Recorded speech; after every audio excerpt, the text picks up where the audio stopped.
Siya ay social media influencer, vlogger at content creator. Tinagurian din siyang Chameleon Queen, ang pinagmamalaki ng Indonesian beauty. Alamin natin ang kwento ni Elena Divia.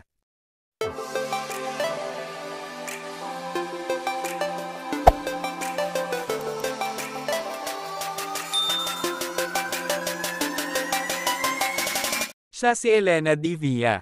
Pinanganak noong January 18, 1998. Siya ngayon ay 25 years old na. Ipinanganak at lumaki sa Bandung, Indonesia. Namamayagpag ang pangalan niya sa social media. Tinatansya na meron siyang 1 million subscribers sa kanyang YouTube account. At tinatansya na may earnings siya na $200,000. Kilala rin siya sa Facebook, TikTok, at Instagram. Lalo niyang nakuha ang simpatiya ng tao nang lumabas ang video niya sa YouTube habang siya ay naglalaro ng volleyball ngayong taon lang. Bata pa lang siya ay interesado na siya sa pagmomodelo, at ginawa niya naman ito noong siya ay matapos sa kolehiyo. Ayon sa profile niya, ang hilig niya ay manood ng movies at makinig ng music. At ang favorite niyang artista ay sila Leonardo DiCaprio at Jackie Chan. Mahilig din siya mag-travel sa iba't ibang panig ng mundo, tulad ng Thailand at Singapore.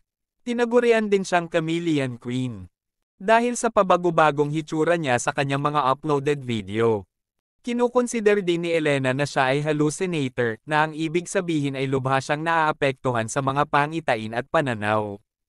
Kahit kilala siya sa social media ay nakipag-collaborate rin siya sa mga sikat na personalidad sa mundo. Siya ay pet lover din.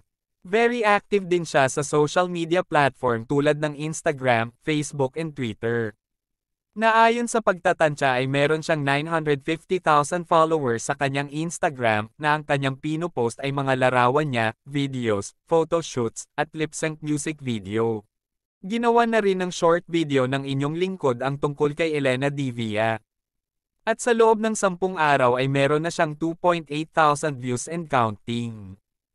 At 47 subscriber. Maraming salamat po sa nanood at nag-subscribe.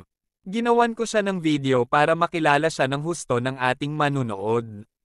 Siya si Elena Divia, ang Chameleon Queen. At dito natatapos ang kwento. Sana ay nagustuhan nyo. Comment nyo na lang po sa comment section kung anong masasabi nyo. Paki-like at subscribe na rin po. Maraming salamat po.